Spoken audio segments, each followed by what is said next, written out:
The world's best salesman is Narendra Modi. He has done an outstanding job of whenever he goes abroad, he creates an image for India. Yeah. If we look at governments, yes, this government has taken very good, solid decisions. And as far as my area is concerned, which is electronics, they have taken fantastic decisions. Nokia के साथ क्या हुआ? बड़ा sad हुआ. Nokia का operating system जो था वो बाहर जा रहा था, एंड्रॉयड एंटर कर रहा था. उन्होंने क्या डिसीजन लिया? माइक्रोसॉफ्ट में चले गए. हाँ. अरे बाबा, biggest mistake. What was the salary of HCL executive at peak? Close to 1 crore. आज एक बहुत इम्पॉर्टेंट एपिसोड है with somebody जिसने इंडिया की स्टार्टअप स्टोरी स्टार्ट करी है, जिसने इंडिया की टेक्नोलॉजी का जो ड्रीम था उसकी फाउंडेशन बनाई है.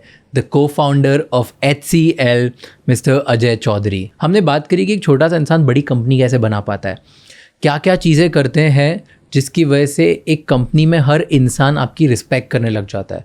एक ओवरऑल कंट्री में जो कुछ स्टैब्लिशमेंट ही नहीं है, कभी टेक्नोलॉजी की बात ही नहीं, कभी कंप्यूटर्स की बात ही नहीं हुई, वहाँ पे एक नई इंडस्ट्री सेटअप कैसे करते हैं, एक लीडर कैसे बने, एक CEO कैसे बने, और CEO बनने के बाद ऐसा क्या करें कि आप और मैं जो सपने देखते हैं उसको स्टेप बाय स्टेप स्ट्रेटेजिकली हम लोग अचीव कर पाएँ. आई एम श्योर आपको ये एपिसोड सबसे अलग दिखने वाला है, क्योंकि ये एक ऐसे इंसान के एक्सपीरियंस से बना हुआ है जो कि मिलना तो बहुत दूर की बात है, उनके बारे में सुनना भी बहुत डिफ़िकल्ट होता है in normal day to day conversations.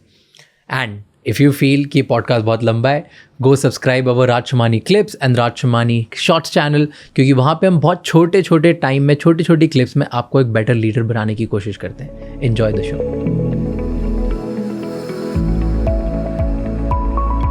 आप बताओ कि जब आपने स्टार्ट किया था फर्स्ट टाइम, क्या स्टार्ट किया था, क्या विजन था, and if you can explain us 1 से 2 मिनट के अंदर कि आप जो कर रहे थे वो आपको क्यों लग रहा था उस टाइम पे कि मैं बहुत कुछ बड़ा करने वाला हूँ या तूफानी करने वाला हूँ, या मैं कुछ अच्छा कुछ नहीं पता था हमें कि बड़ा करना है. उन दिनों India was not an open market. आजकल की चीज़, when you guys start, you guys can think big. Okay. We could not think big. We were living in a well. हमें कुछ नहीं पता था. We had no inkling also that we'll be this big. तो कैसे start किया उस time? Well से स्टार्टअप्स करना कूल होता था उस time? There was no word called startups then यार. क्या बोल के स्टार्ट करते थे? कुछ नहीं, बिजनेस शुरू कर रहे हैं, that's all. एंड क्या इंटेंशन क्या था जब स्टार्ट करे थे? दिस इज नॉट कूल, पता नहीं था, इतना स्टार्टअप नहीं था, इतने बड़े सपने नहीं होते थे. We were working for a large company called DCM, and 6 of us left, and we were doing calculators, and then we were doing computers. We just started computers. So our thinking was that why stay in this big company? We'll get constricted. Let's come out and do it on our own. And that's how it all started. And then very interestingly, the microprocessor was making its appearance. उस time microprocessor होता ही नहीं था. That year itself it was coming out. So we said, why can't we take the microprocessor and change the world? And that's really what our dream was. That's how we started. That's how it was started, as simple. There was nothing like a big vision, a big mission, a culture document. नहीं, वो सब कुछ नहीं था. Starting में ऐसे क्या, ये अच्छी अपॉर्चुनिटी लग रही है, पकड़ लेते हैं, कुछ देखिए भाई, इंडिया में 100 कंप्यूटर थे. That's why there was an opportunity. Oh. सिर्फ 100 कंप्यूटर, 700 million people, market. और ये डेटा कहाँ से आया आपके पास कि 100 ही कंप्यूटर है? वो तो हमें पता था, because we used to work for a large company, so we had that data. Interesting. तो कभी ऐसा एक मोमेंट आया कि अब बहुत बड़ा बनाएंगे, अब हमें पता चल गया है कि अपॉर्चुनिटी भी है, now we are going in the right market. Was that any year? Well, actually, you sort of seize new opportunities, and when you seize a new opportunity, you then figure out how big that opportunity will be. So each of them add up. Okay, you're not doing one thing at a time. You're doing many things that you do. Some of them work, some of them fail, and that's the way business is created. So you look at how to create each of these businesses based on opportunities that you keep seeing. And at different times of the company, we saw different opportunities. Right. So you kept getting one on one. Yeah, that's how it worked. When you look at a company, okay, when you look at any company, what do you think are the 3 main things that you would want to look at, or any company at the beginning should decide or should have very clear statement on specific 3 things which will decide whether the company will become big or no? Are there any specific 3 things like Nothing team, like that. It's TAM, नहीं, all ये of सब that? तो, these are all buzzwords. At the end of the day, I invest in a lot of startups. And when I invest in startups, I look at, I think the first thing I look at is the founders. And if I find that the founders are good, then the idea, right? So if I find these 2 good, then only I invest. If I don't find the founders gelling, see, sometimes there are 4 founders, 3 founders, and I suddenly find that ये team साथ में gel नहीं कर रही. या तो it's not got the right mix of talent. See, the right mix of talent for a startup is, let's say one guy is a very solid marketeer. The other guy is a solid techie. The third guy is a nice finance type guy. And the fourth guy is a good ops guy. Now that's perfect. Yeah. But you never get anything perfect. Right? You get a mix of these things. So depends on what one sees. If we can see that. And then if I invest in them, then I always tell them that get another co-founder who can fill up this spot. Because employee alone is not good enough. You should have a good co-founder who can actually act as, let's say, a finance guy. So you believe that a startup should have multiple co-founders? Absolutely. But they say that if you have 2, 3 is still manageable, 5, 6, 7 co-founders, it actually turns out to be a huge khichdi कि सब आपस में ही लड़ने लग जाते हैं. देखिए भाई, ऐसा है कि it is all a question of a specific team. There's nothing generic about it. Some people work, some people don't. But at least 3 founders is a good number. A single founder, I tend to have issues with. And I also have issues with husband-wife founders. Why? You know, I found that husband-wife founders, they sometimes, one is carrying the other.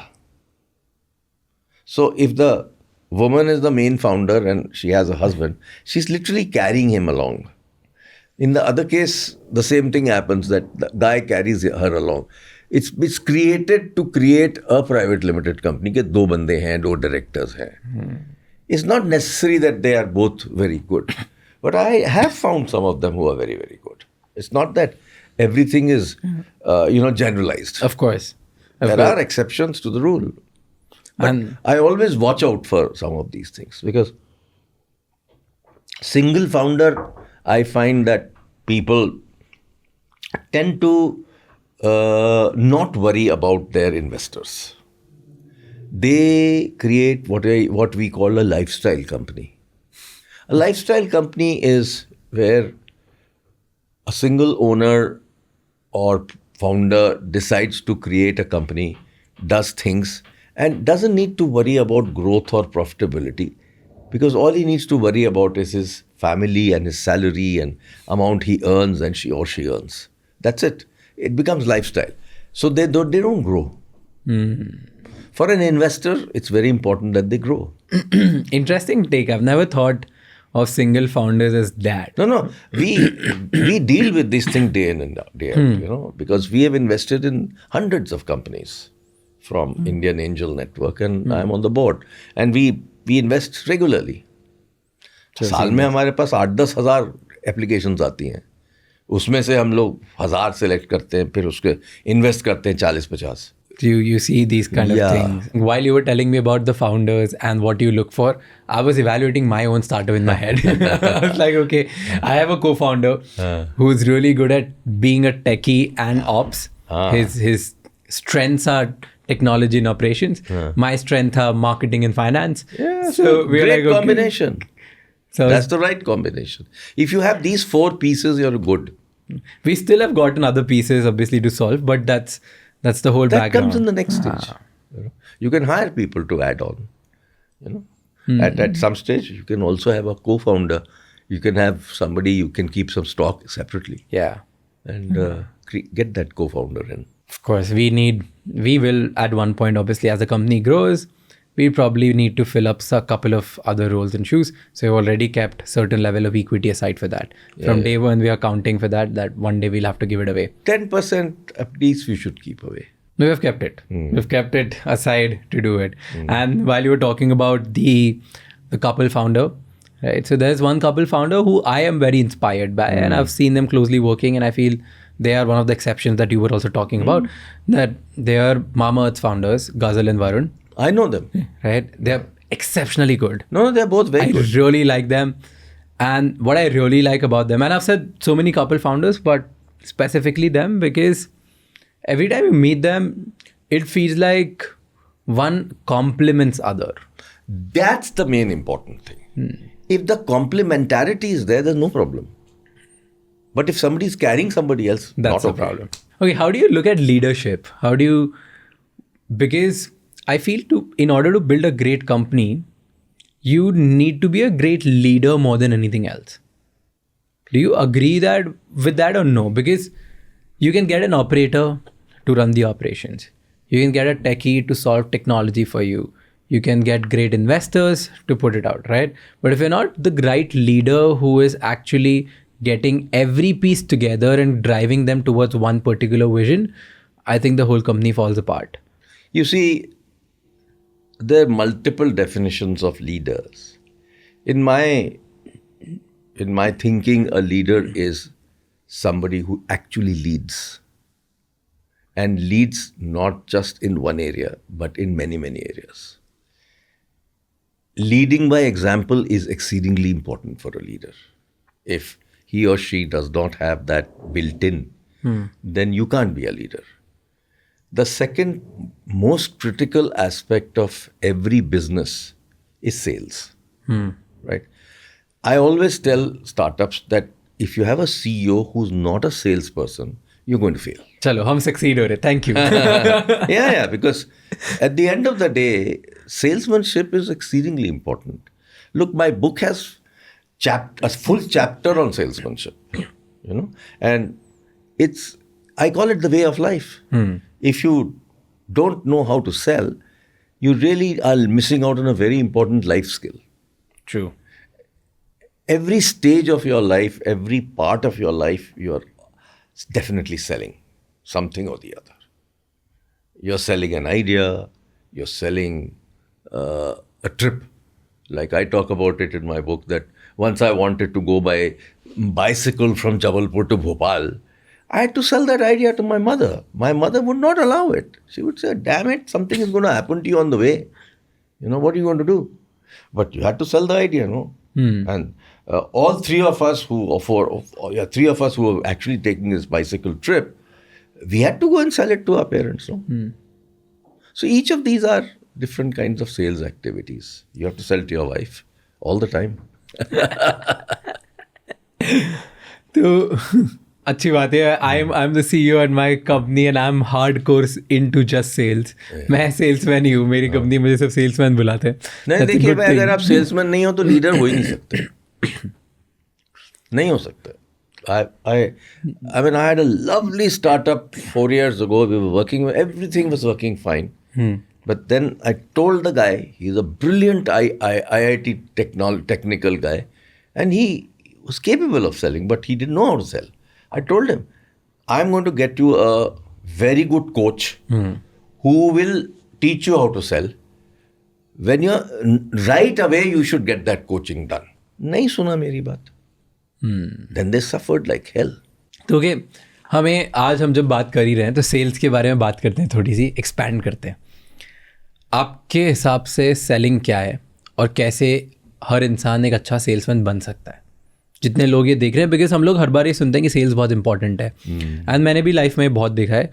अभी तक जितनी भी चीज़ें करी है, I think मुझे इसीलिए मिली है क्योंकि मैं सेल से बेटर आई वुड से कि मैं अपने आप को प्रेजेंट एक अच्छे तरीके से कर पाया और एक पर्टिकुलर सिचुएशन में मैं नीड या अर्जेंसी क्रिएट कर पाया था उसकी वजह से. एंड ये लागू होती है जब मैं फ्रेंड बनाना चाहता हूँ, कोई नया इंसान से मिलता हूँ, तब मैं खुद को बेचना पड़ता है।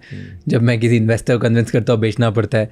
जब मैं पॉडकास्ट बना रहा होता हूँ, किसी गेस्ट को लाना होता है तो मुझे बेचना पड़ता है, राइट। तो हर जगह जब भी मैं एक स्ट्रेंजर से बात कर रहा हूँ, आई थिंक कहीं ना कहीं आपकी सेलिंग स्किल्स यूज़ होती है, ज़रूर होती है। एंड वो हम सीख ही रहे हैं एवर चेंजिंग इन्वायरमेंट में डेली। पर आज जितने लोग देख रहे हैं उनके लिए बताओ, आपके हिसाब से सेल्स क्या है, और कैसे किसी को कोई कुछ बेचे, एंड कैसे वो बेटर इंसान बन सकता है, सेल्स पर्सन बन। देयर आर 2 थिंग्स जो आपको करनी पड़ेंगी। एक तो अगर आप अपनी कंपनी के लिए सेल्समैन हायर कर रहे हैं, उसके लिए एक प्रोसेस है, वो हमने फॉलो किया था HCL में। उसको बोलते हैं McClelland's theory, which is from Harvard. McClelland's theory, okay, McClelland is a Harvard professor. उनका कॉन्सेप्ट ये है कि हर बंदे में कुछ एक नीड होती है, राइट। उस नीड को आपको समझना है। अगर आप करेक्ट बंदा हायर करना चाहते हैं सेल्स के लिए, तो उसमें होनी चाहिए नीड फॉर अचीवमेंट। 3 तरह की नीड्स होती हैं। एक नीड फॉर अचीवमेंट होती है, एक नीड फॉर पावर होती है, और एक नीड फॉर एफिलिएशन होती है। तो हम लोग ने जब शुरू में कंपनी बनाई, तो जब हम लोग सेल्स के लोग हायर कर रहे थे, तो हम लोगों के पास ये टेक्निक अवेलेबल थी, और हम इस टेक्निक को यूज़ करते थे। ऑल आवर मैनेजर्स, जितने मैनेजर्स थे सेल्स में, उन सबको ये सिखाया जाता था कि किस तरह से आप नीड फॉर अचीवमेंट का एक आदमी ढूंढिए या लेडी ढूंढिए। वो हम लोग टेस्ट कर लेते थे।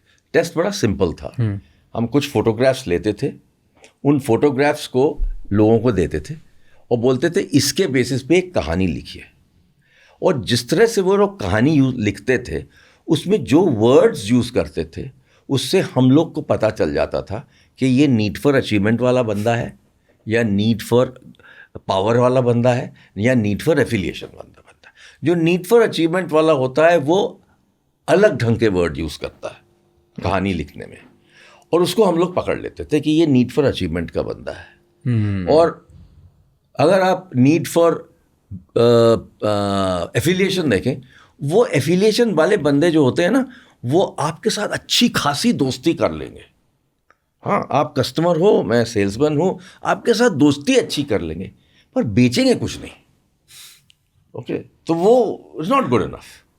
दूसरा बंदा है जो सोचता है कि मैं तो इसको इन्फ्लुएंस करूँगा, तो मैं बड़ा पावरफुल आदमी हूँ, मैं इसको इन्फ्लुएंस कर लूँगा। पर उससे काम नहीं बनता है, क्योंकि जो कस्टमर है वो एक अक्रॉस द टेबल ऐसा बंदा नहीं चाहता जो अपने आप को बड़ा दिखा रहा है या पावरफुल दिखा रहा है। वो सब चलता नहीं है। सो ये एक सबसे बड़ी इंपॉर्टेंट चीज़ होती है कि आप सिलेक्शन के टाइम पे करेक्ट आदमी को या लेडी को चूज करिए। दूसरा ये होता है कि सेल्समैनशिप है जो वो सिखाई जा सकती है, बट आपके पास नीड फॉर अचीवमेंट ज़रूर होनी चाहिए। अगर आप में नीड फॉर अचीवमेंट है नहीं, तो आपको सिखाने में तकलीफ आएगी, उतना आप अच्छे से सीख नहीं पाओगे सेल्समैनशिप। बट अगर आप में नीड फॉर अचीवमेंट है तो बड़ी जल्दी पकड़ लोगे। सो ये हम लोग ये सोचते हैं कि सिखाना बहुत ज़रूरी है, ट्रेनिंग लोगों की बहुत ज़रूरी है। लोग सोचते हैं कि people are born as salesman, ऐसा नहीं होता है। People can be created as salesman, but there is a process you have to follow for selling. That process is very very scientific. मैंने एक चीज़ सीखी थी इसमें, एक US बेस्ड ऑथर थे उनसे, कि जब भी आप सेल करने जाते हो एक कॉन्सेप्ट होता है, उसको बोलते हैं पावर शिफ्ट। तो जब भी आप बेचने जा रहे हो, तब आपको कस्टमर को ये पढ़ के आपका पावर शिफ्ट करना होता है। कुछ कस्टमर्स ऐसे होते हैं जिनको पावरफुल बनना अच्छा लगता है, कुछ कस्टमर्स ऐसे होते हैं जिनको एक पावरफुल आदमी बेचे तो अच्छा लगता है। तो आपको रूम में जाके ये टेस्ट करना पड़ेगा कि क्या ये इंसान ऐसा है कि जिसको मैं अगर दिखाऊंगा कि मैं बहुत पावरफुल हूँ तो ये खरीदेगा कि नहीं खरीदेगा। एंड मोस्ट केसेस में ऐसा होता है, लोग जाते हैं, लोगों को लगता है, जो आपने बताया था नीड फॉर पावर, कि लोग जाते हैं, लगे मेरे पास तो बहुत अच्छा प्रोडक्ट है, मैं बहुत बढ़िया हूँ, मैं इसको इन्फ्लुएंस कर दूंगा। और वो गलत अप्रोच होती है, बिल्कुल गलत अप्रोच होती है। तुम्हें करना होता है कि तुम सामने वाले के हाथ में पावर दे दो, तुम बताओ कि आप तो उनकी सिर्फ हेल्प करने। देखिए, इसमें एक और चीज़ हमने सीखी थी बड़ी अर्ली डेज में, उसको बोलते थे transaction analysis.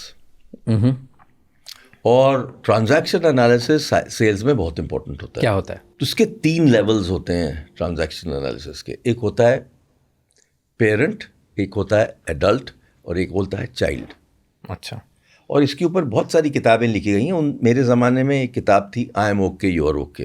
It was fundamentally based on this analysis. Okay. So when you walk into a customer premises in a B2B situation, you need to either address him or her as a parent, or you address him or her as an adult, or you address him as a teacher. So for example, you walk in and you start to talk, तो अगर आप उसको parent child relationship बना लेते हो, तुम child बन जाते हो, वो पेरेंट बन जाता है, बड़ा इजी हो जाता है सेलिंग करना। उसको बोलते हैं ट्रांजैक्शन एनालिसिस। जैसे टीचर है, उसका आप स्टूडेंट बन गए, वो एक्सेप्ट करेगा आपको। तो ये एक मॉडल होता है बेचने का, जिसमें आप इस तरह के मॉडल्स बना के सक्सेसफुल हो सकते हो। नाइस। तो इसीलिए मैं बोल रहा हूँ कि selling is not art, selling is science, and you need to know all these things. So आपने एक बताया कि दैट इज कि सीईओ को या लीडर को सेल्समैन होना बहुत ज़रूरी है और सीखना ज़रूरी है। और कौन सी 2 क्वालिटीज़ हैं जो एक सीईओ को और एक लीडर को सीखना चाहिए? I think the most critical aspect of a leader is people management. बहुत डिफिकल्ट है, आप इस पे हम ज़्यादा बात करते हैं। No, वो बहुत इंपॉर्टेंट है। हाँ. उसके बिना तो you cannot be successful. So in my book I have called it the people tree. People tree. People tree. Okay. Because it's a tree and उसकी छाया में ही लोग आगे बढ़ेंगे। अगर आप वो एक छत्र छाया नहीं बनाओगे कंपनी में अपनी, तो आगे लोग नहीं बढ़ेंगे।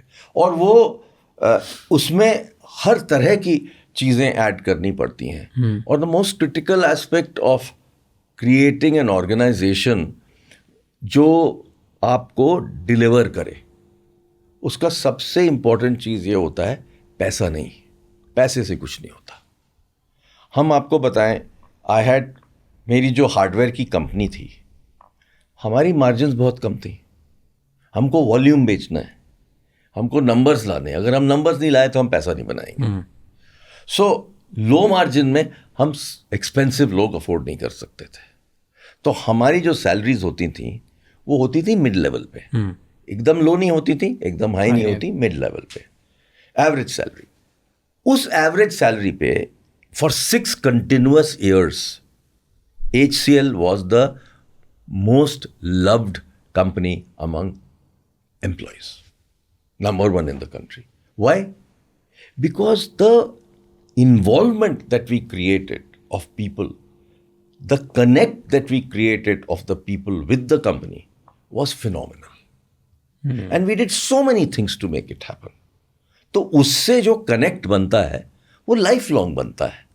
आज भी मैं जिस शहर में जाता हूं, अभी मेरी बुक लॉन्चेस हो रही हैं पूरी कंट्री में, जिस शहर में जाता हूं मैं अपने एक्स HCL लोगों को फ़ोन करके बोल देता हूं मेरा बुक लॉन्च हो रहा है, आप आइए।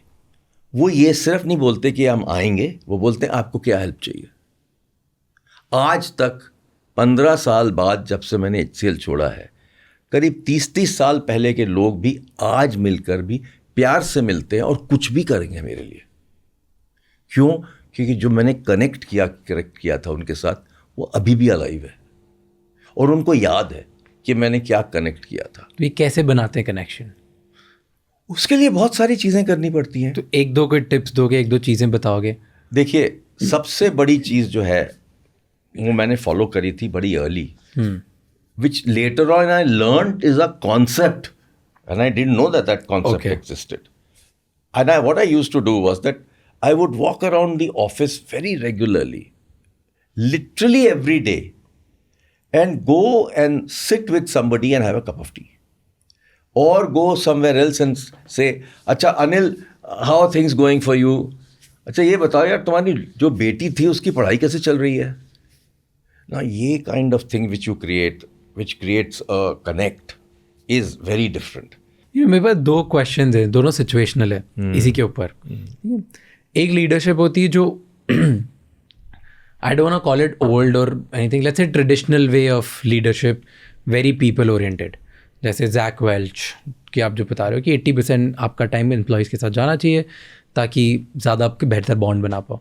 और एक है थोड़ा जो काफ़ी स्टार्टअप वर्ल्ड का है, जैसे Steve jobs, right. Steve jobs believe करता था कि उसका इंटरेक्शन उसके एम्प्लॉयज़ के साथ उतना ही होना चाहिए जितने में क्लैरिटी मिल जाए, उसके अलावा वो पूरे टाइम होना, राइट। और दोनों मॉडल में एक बहुत डिफरेंस था। और एक छोटा सा डिफरेंस जो मैंने नोटिस किया था स्टीव जॉब्स के इसमें versus the traditional way of जी में जैसा होता था कि जनरल इलेक्ट्रिक्स, वॉलमार्ट, ये कंपनीज बनी है बाय बॉन्ड्स, ठीक है। इसमें होता है leadership by bond, leadership by being there, आप उधर रहते हो उनके साथ तो आपको लीडर पे एक भरोसा होता है, तो लीडरशिप बाय ट्रस्ट बोल सकते हैं इसको, ठीक है। और Steve jobs, Elon Musk type की कंपनी बनती लीडरशिप बाय इंस्पिरेशन, कि लोग स्टीव जॉब्स को ऐसा एक डेमी गॉड जैसा देखते थे कि मैं इस बंदे से इंस्पायर होता हूँ, तो उसको शायद टाइम कम स्पेंड करना होता था एम्प्लॉयज़ के साथ और वो अपने काम पे ज़्यादा फोकस करके अपने काम में अकेले में रह के, आइसोलेशन में रह के बहुत काम करके वो बाहर निकलता था। तो डू यू फील कि वो भी एक लीडरशिप स्टाइल हो सकता है? बिल्कुल है, जो भी सक्सेसफुल है वो एक स्टाइल है, ऐसा कोई ज़रूरी नहीं कि एक स्टाइल हो। Like in the case of Steve Jobs, they used to say that if you got into a lift with him, either you got jobbed or you got Steved. You know? So ये तो अपनी अपनी style होती है और कोई एक style 100% तो एक्यूरेट नहीं होती ना। अपनी स्टाइल है, आप अपने ढंग से करिए। Like मेरा तो यही look, when I chose the title of my book, I called it Just Aspire. The whole objective of that was that if people can aspire, a company can aspire, a country can aspire, we can be successful. We don't need resources for it. Okay? Like मेरे जो गुरु थे doctor C.K. Prahlad, उनका मैंने किताब में भी लिखा है, वो बोलते थे A is greater than R. Aspiration is greater than resources. So if you have the aspiration, resources happen. तो हम जब HCL शुरू कर रहे थे, हमारे पास क्या था? कुछ नहीं था। स्टार्टअप भी नहीं हमको माना जाता था, हमारे तो कोई वीसीज भी नहीं थे, एंजल्स भी नहीं थे। आप तो बड़े लकी हो कि आपको मिल गया कोई वीसी, मेरे पास तो कोई था ही नहीं। तो उन दिनों ये कॉन्सेप्ट ही नहीं होता था। तो हमें क्या चाहिए था? पैसे चाहिए थे, जगह चाहिए थी और लाइसेंस चाहिए था कंप्यूटर बनाने के लिए। लाइसेंस सिर्फ मिलता था बड़ी बड़ी कंपनीज को। हमारी जैसी छोटी सी कंपनी जो हमने शुरू करी थी उसको तो कोई बात ही नहीं करता था हमसे। हम गवर्नमेंट के पास गए, उन्होंने बोला आपको तो मिल नहीं सकता, आपके पास क्या कैपेबिलिटी है, आपके पास क्या फाइनेंस है, कुछ भी नहीं है, आपको हम क्यों दें लाइसेंस। तो हमने जाके क्या किया, हमने जाके यूपी गवर्नमेंट को पकड़ा, उनके पास एक लाइसेंस था। हमने उनको बोला आपके पास लाइसेंस है, हमारे पास कैपेबिलिटी है, why don't we marry, and we created a joint sector company. Now this is what is A is greater than R. We had aspiration, we didn't have resources, but resources happened. Interesting. अब उसमें मेरा second question था, मैं उस पर वापस तक कर रहा हूँ, और द बॉन्ड जो लीडरशिप के ऊपर, यू नो, हर लीडर की जब वो कंपनी बना रहे होते हैं एक बहुत बड़ी प्रॉब्लम होती है कि मैं तारीफ हाथ के हाथ कर दूँ, रिकग्निशन, ठीक है, लेकिन जब कुछ गलत होता है तो वो मैं कितना होल्ड करके रखूँ। क्या जब कभी कुछ गलत हो रहा है और तुम्हें किसी एम्प्लॉय को फीडबैक देना है या किसी ने गलत कर दिया तो उसे बताना है कि ये सही तरीके से नहीं हुआ, ऐसा नहीं हुआ, ये इस तरीके से करना चाहिए था, क्या उसी टाइम दे देना चाहिए वो कि उसके लिए रुकना चाहिए? मतलब बहुत एक डिफ़िकल्ट बैलेंस है मेंटेन करना, जिसमें आप बोलते हो कि मैं अभी इसकी तारीफ करूं या अभी मैं थोड़ा सा इसको करेक्ट करूं। देखो भाई, और कब करूं? Most managers don't like to give bad news to the employ. तो even if they want to give, वो बताते नहीं है, वो सबसे बड़ी गलती है। क्योंकि how will you improve? You have to tell him और हर अक्रॉस द टेबल कि ये आपने गलत किया, इसको करेक्ट करिए, इस तरह से आप इम्प्रूव कर सकते हैं। इसमें what is the way to make it better? This needs to be given as soon as possible. Don't keep it back. I should not wait it. No, not at all. अगर आप wait करोगे तो आप उसको disservice कर रहे हो, because he और she deserves better, because you know better, so you should be giving that advice at the right time, not missing out on that, you know. सो ये बैड न्यूज़ देना तो लोग किसी को पसंद ही नहीं है। मैंने सबको सिखाया यही पॉइंट कि जब बैड न्यूज़ देनी होती है तब दो, बाद में मत दो। क्या होता है, बहुत सारी कंपनीज में ईयरली अप्रेजल होता है, that's a very bad idea. Okay, in HCL, in some parts of our company, where it was very service oriented, we used to have monthly appraisals. Her month उस बंदे को बताया जाता था कि उसने क्या अच्छा किया, क्या बुरा किया। तो अगले महीने जब वो आता था, उसको पता होता था कि कहाँ इंप्रूवमेंट करनी है उसने, और वो डिस्कशन होता था कि ये आपने जो इंप्रूव करना था वो क्यों नहीं हुआ। तो साल भर उसकी ट्रेनिंग हो रही है और इंप्रूवमेंट हो रही है। अगर आप हर 3 महीने में करेंगे, 6 महीने में, बहुत सारी कंपनीज में साल में होता है। तो at the end of 1 year you sit down and से, अच्छा यार तुमने ये ठीक नहीं किया। अब वो 1 साल तो बीत चुका है। He has lost 1 year and you have lost 1 year. Both important है कि आप मिस मत करो। आपने इतने सारे स्टार्टअप्स को देखा है, इतने सारे स्टूडेंट्स को पढ़ाया है, आपने खुद ने बहुत बड़ी कंपनी बनाई है, राइट? तो ऐसे कोई मुझे 3 मेजर डिफरेंसेस बताओ जो आपको लगता है कि एक गुड टू ग्रेट कंपनी के बीच में डिफरेंस होता है, कि क्यों कुछ कंपनीज होती हैं जो सेम टाइम पे स्टार्ट होती है, लेकिन उनमें से कुछ ही होती है जो बहुत बड़ी कंपनी बन पाती है और कुछ ही होती है जो कम अच्छी बन पाती है या जितनी बड़ी नहीं बन पाती या ख़त्म हो जाती है। तो क्या डिफरेंस होता है एक छोटी कंपनी में या एक बड़ी कंपनी में? देखिए, सबसे बड़ी इंपॉर्टेंट चीज़ होती है which I talk to you earlier, कि अपॉर्चुनिटी को सीज करना चाहिए टाइम। जब आप देखिए, हमारी कंपनी में हम लोग ने टेलीकॉम लाइसेंस के लिए अप्लाई किया। मद्रास में हमको टेलीकॉम लाइसेंस मिला 1995 में। उस टाइम एयरटेल को भी मिला दिल्ली में, हम लोगों को भी मिल गया। और जब मिला तो उसके बाद हमारे जो पार्टनर थे सिंगापुर टेलीकॉम, उन्होंने they walked out of our deal. We had got the deal, but they walked out of the deal. So, जब वो लोग चले गए, उन्होंने बोला कि भाई हमारे पास चीन में बहुत काम आ गया है, हम इंडिया में अभी इंटरेस्ट नहीं ले रहे, तो हम ड्रॉप कर रहे हैं। तो तब हम क्या करें? हम गवर्नमेंट ने बोला बिना एक पार्टनर के तो आप आगे नहीं जा सकते, अब हम नेक्स्ट बंदे को देंगे लाइसेंस जिसने अप्लाई किया। तो हमको तो लाइसेंस चला गया। अब हमने सोचा कि भाई टेलीकॉम की इतनी बड़ी अपॉर्चुनिटी है, इंडिया में टेलीकॉम तो बहुत ही पुअर है, और जब वायरलेस आएगा तो मार्केट तो बहुत बढ़ेगी, क्योंकि यहाँ वायरलाइन लगाते लगाते तो सालों बीत जाएंगे। सो हमने सोचा कि चलो हम टेलीकॉम में रहते हैं और कुछ और करते हैं, और उसमें हमने सोचा कि हम डिवाइस में क्यों नहीं जाते, क्योंकि अगर कनेक्टिविटी बनेगी तो सबके लिए डिवाइस चाहिए, सबको एक फ़ोन चाहिए। तो हमने कहा भाई हम फ़ोन के बिजनेस में घुस जाते हैं। अब हमने उस टाइम पकड़ लिया इस पॉइंट को जल्दी से, राइट? और उस टाइम हमने सोचा किसको लेके आए, क्योंकि इंडिया में तो कुछ लोग एंटर ही नहीं कर रहे थे, कि कुछ सेल्यूलर तो था ही नहीं, तो कोई एंटर ही नहीं कर रहा था। तो उन दिनों मोटरोला का नाम बहुत बड़ा होता, तो हमने उन मोटरोला से बात करी, उनके साथ 2-3 महीने हमने काम करा, कुछ मज़ा नहीं आ रहा था। तो हमने यार इसको छोड़ो, हमने नोकिया को पकड़ा और नोकिया को हम इंडिया में लेके आए। 6 साल तक हमारे को 1 रुपये भी नहीं बना, पर जो हमने नोकिया के साथ किया उससे इतनी बड़ी बिजनेस बनी, 8,000 करोड़ की बिजनेस बनी। तो पूरा नोकिया आप लोग लेके आए थे? तो जो नोकिया का एक टाइम पे जो रेज था कि सिर्फ नोकिया ही था, हमने क्रिएट किया था। नोकिया के साथ क्या हुआ? क्या हुआ उसके बाद? मतलब एक टाइम पे नोकिया एक रेज था कंट्री में, और फिर एकदम से गायब हो गया। बड़ा सैड हुआ ना। क्या सैड इसलिए हुआ कि they stop listening to the customer. क्या गलत किया नोकिया ने? बस they stop listening to the customer. सबसे बड़ी चीज़ थी कि हम जब मार्केट थोड़ी सी स्टॉल होने लगी ग्रोथ में, उसके पहले ही हमने उनसे बातचीत शुरू करी और हमने बोला कि देखिए अब आपका डिफ़िकल्ट समय आ रहा है, आपको कुछ चीज़ें बदलनी पड़ेंगी। तो जो लोकल मैनेजमेंट था वो तो बिलीव करता था हमारे में, दोनों बहुत अच्छे लोग थे।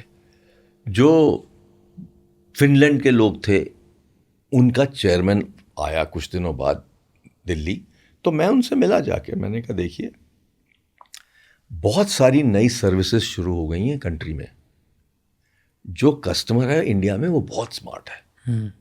आप लोग ने इस तरह का कस्टमर कभी देखा ही नहीं होगा जिस तरह इंडिया में कस्टमर होता है. बहुत स्मार्ट है वो जाके 3-3 लोगों से चिप ले रहा है क्योंकि उसको फ्री में मिल रहा है.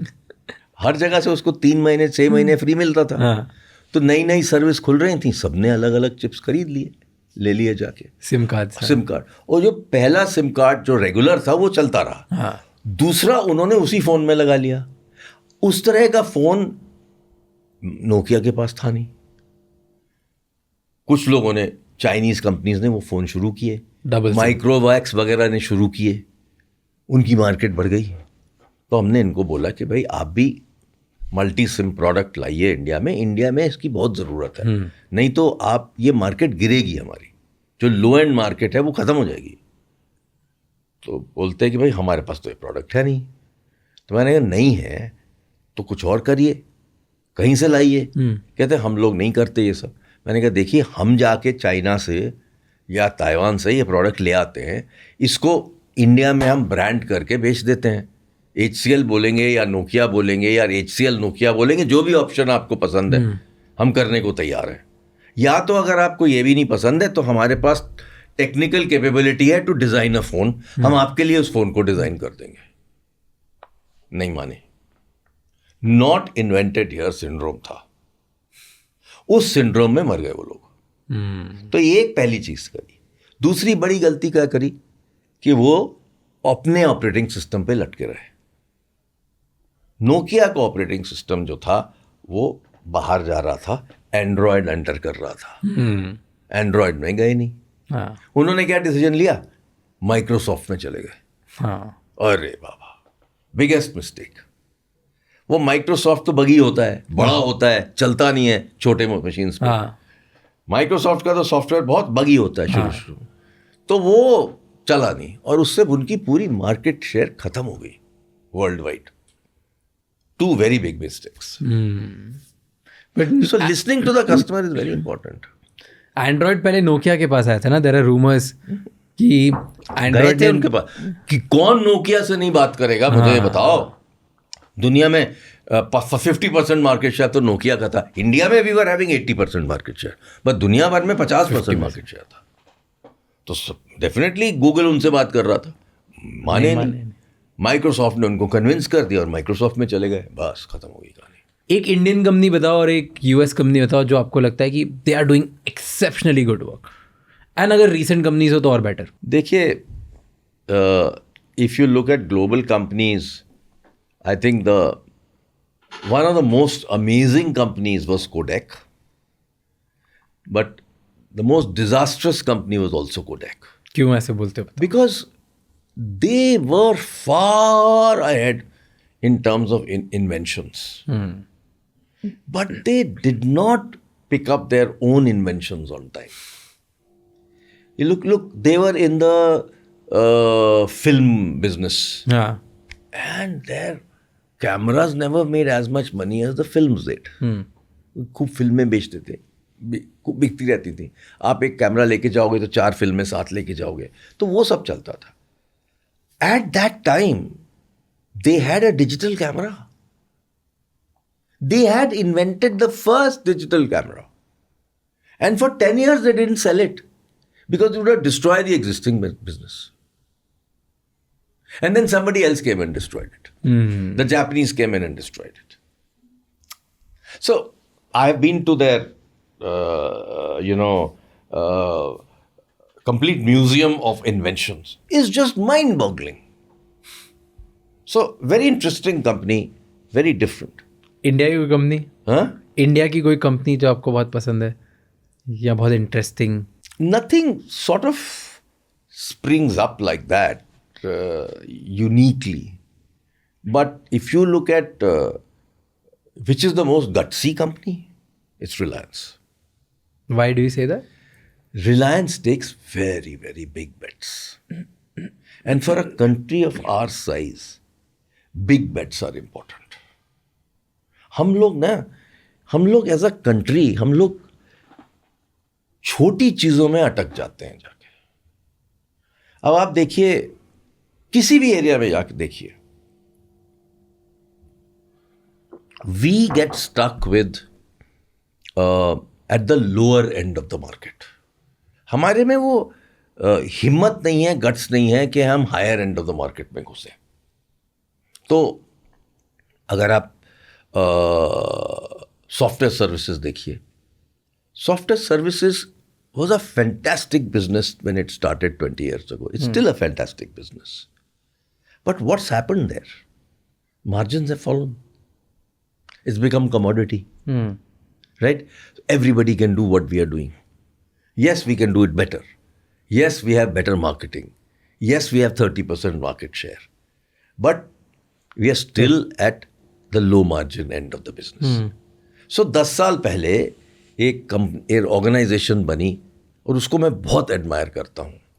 उस ऑर्गेनाइजेशन का नाम है आई स्पिरिट. आई स्पिरिट. हाँ.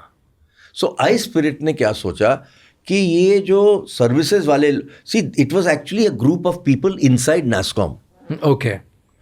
दे सेड के नैस्कॉम में जितनी बड़ी बड़ी सॉफ्टवेयर कंपनीज हैं, they don't take interest at the high end of the market. What is the high end of the market? Products, software products. So they came out and they said, we will be in a manner, the organization that will create software products in India. And they created an ecosystem. In 10 years from the time they started today, there are hundreds of software product companies. There's a company like Zoho, which is located in a village in Tamil Nadu, headquarter. It's a $1 billion company. Product company. So we as a country have to move from low margin to high margin. And therefore, my personal mantra I've set up a foundation called EPIC.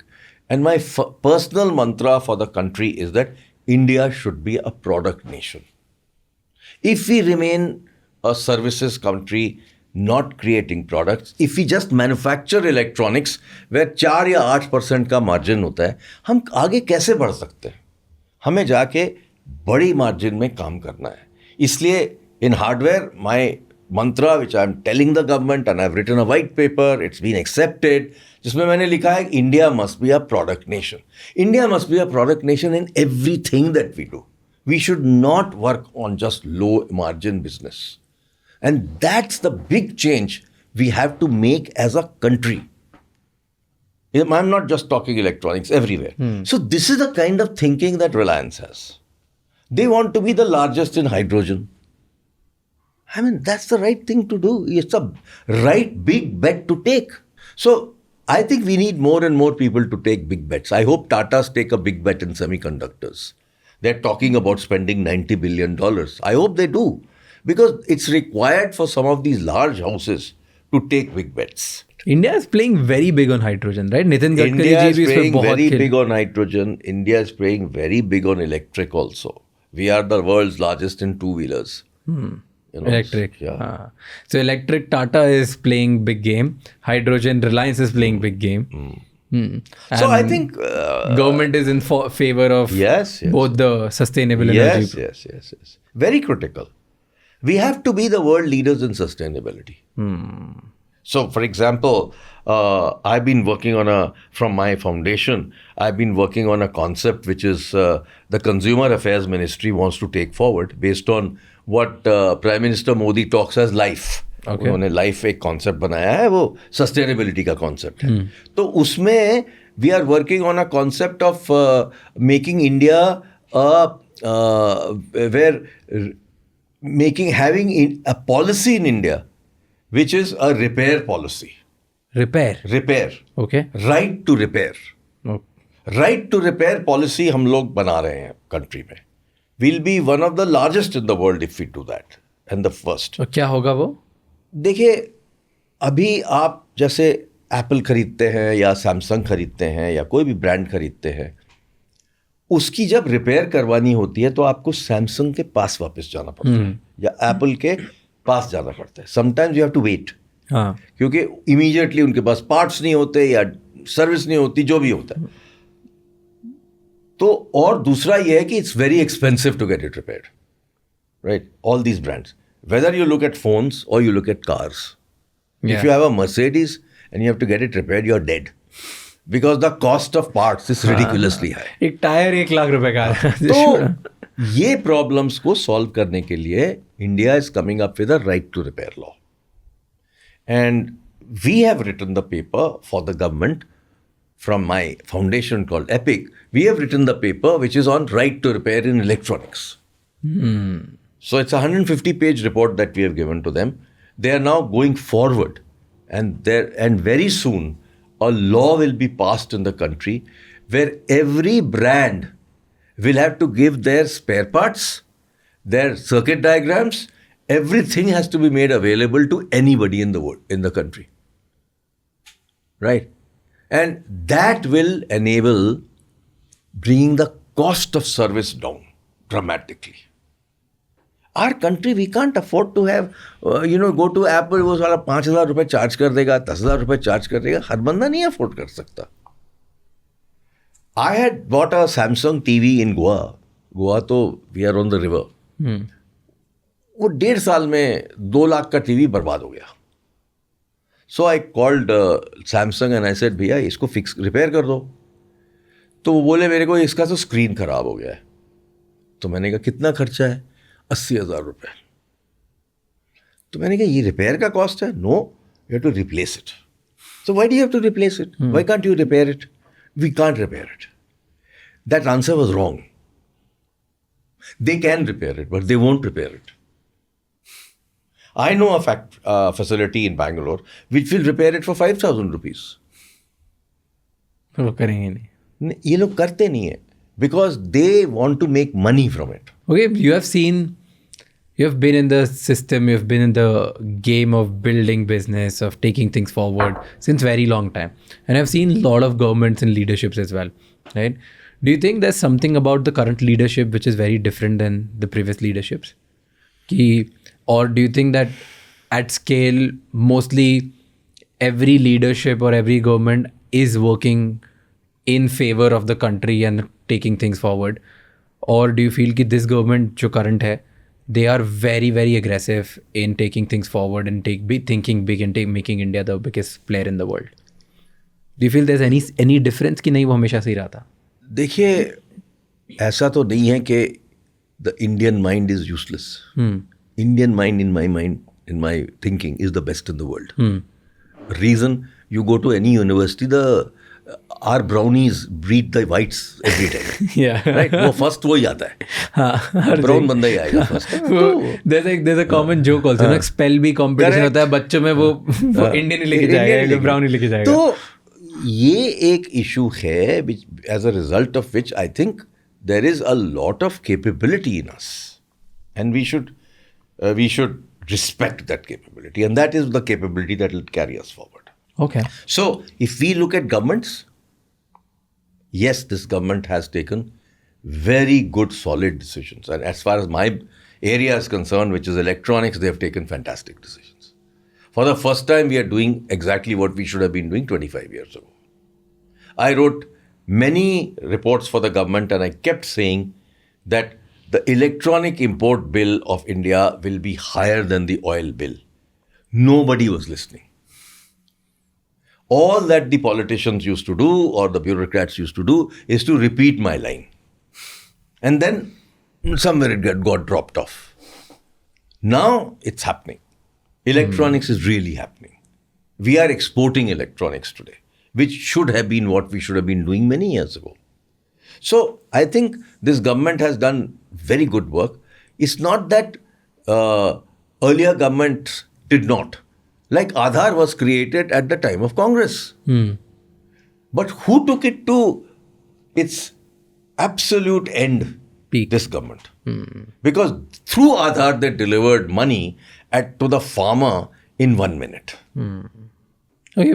So the implementation is fantastic. They're fast. They're fast. And they think big. Yeah, there's one thing definitely in last, I don't know if that's because of government, that's because of Indians, or that's because of the companies or the people or sentiment. I have no idea why is that, or maybe a combination of everything. But around the world, India की image पे ना बहुत बड़े bets लग रहे हैं.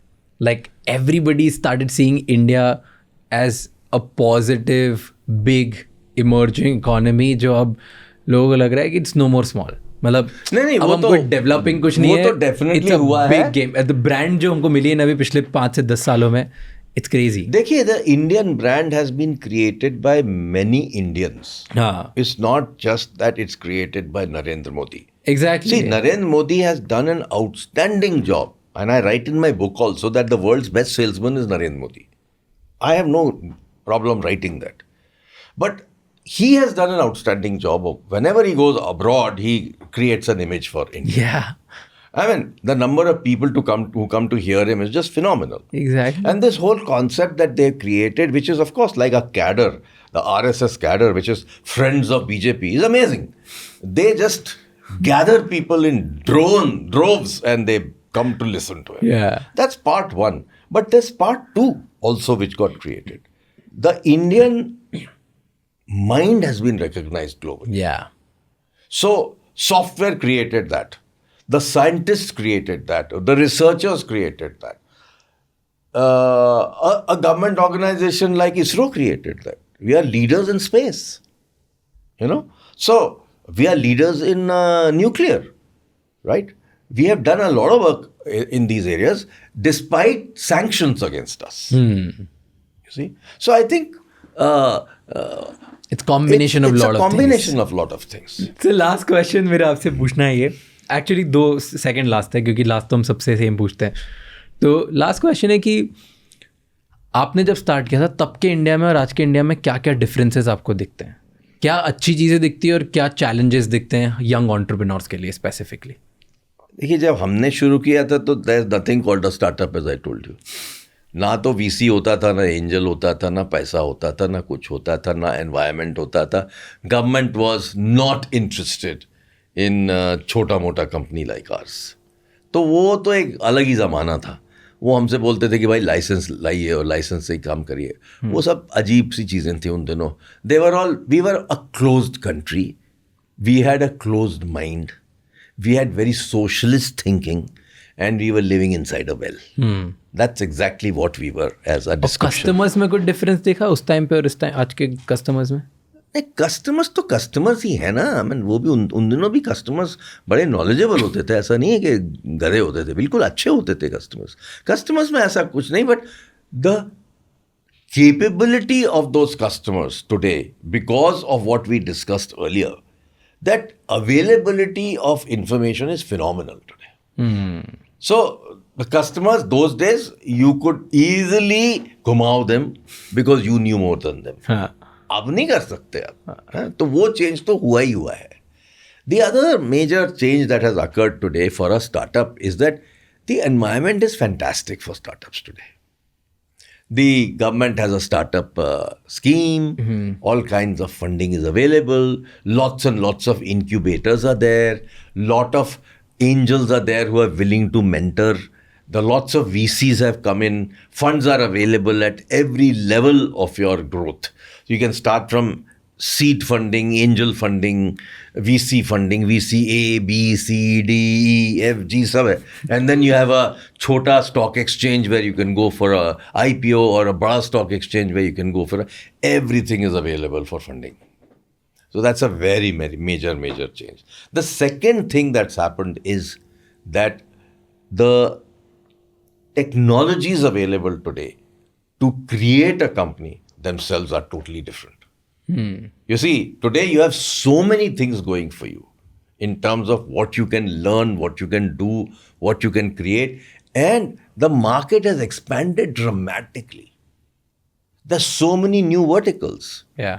हमारे ज़माने में 6 courses होते थे, आज होते हैं 3000 courses. So, there's a very major difference. Yeah. And in our time, the only way to learn was go and listen to a teacher.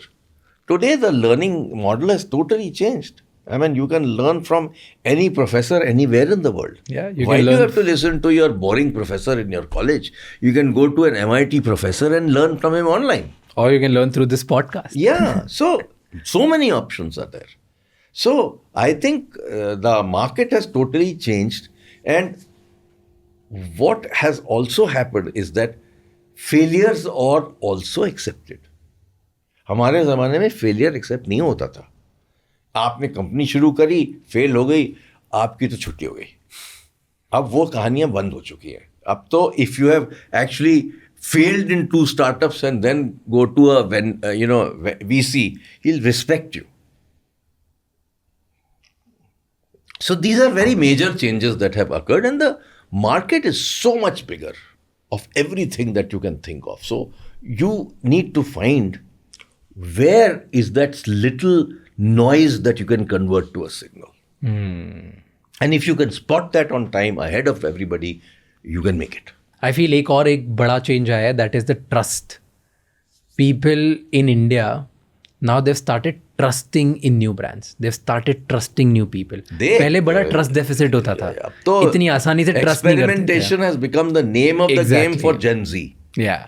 Gen Z will buy, they will not bother about a brand. They will test a brand. Yeah. So it's totally different. Yes. So you have the whole market available to you. True. No, that's 117 million Gen Zs are there today. Large number. Very big. One of the largest in the world. All right, so last question of the day जो हम सबसे पूछते हैं कि what was the salary of HCL executive at peak? आपकी salary क्या थी जब आप एकदम पीक पे थे? आपकी लास्ट पोजीशन क्या थी? चेयरमैन. तो चेयरमैन की सैलरी कितनी होती है? हमारे ज़माने में तो कम होती थी. कैसे perks होते? Close to a crore. What were the other perks you would get as a chairman? Look, I was a hardware company, unlike a software company. So software company में same chairman used to get 5 crores or 10 crores. Okay. हमें मिलता था 1 crore. Right. So perks were nothing much. एक गाड़ी मिलती थी, driver मिलता था, घर मिलता था. घर तो मेरा ही था अपना. तो बस और कुछ perks ऐसे कुछ खास नहीं. अच्छा, और कुछ नहीं. क्योंकि हम लोग we ran a company with very low overheads as compared to global hardware companies. Because that's the only way we could compete. Thank you so much, sir, for sharing your wisdom with us and spending time with us. I'm really glad that I got to talk to you. Thank you so much for being candid as well. नहीं, अच्छा हुआ आपसे मुलाकात. Thank you so much ये episode and तक देखने के लिए. प्लीज़ हमें कमेंट्स में बताओ कि क्या आपको आज का टॉपिक अच्छा लगा, क्या ऐसे टॉपिक्स पे हम और बात करें, और कौन से ऐसे गेस्ट है जो आप देखना चाहते हो जिनको हम अगली बार लेके आएँ. प्लीज़ जाने से पहले like, comment, share, subscribe and किसी एक इंसान को बताओ इस पॉडकास्ट के बारे में जिसको इस पॉडकास्ट से कोई आइडिया आएगा या उसका वर्ल्ड का नॉलेज बढ़ेगा. बिकॉज एक conversation can give you so many ideas, and one idea will be enough for you to change your life and achieve your Indian dream. Until the next episode, keep figuring out.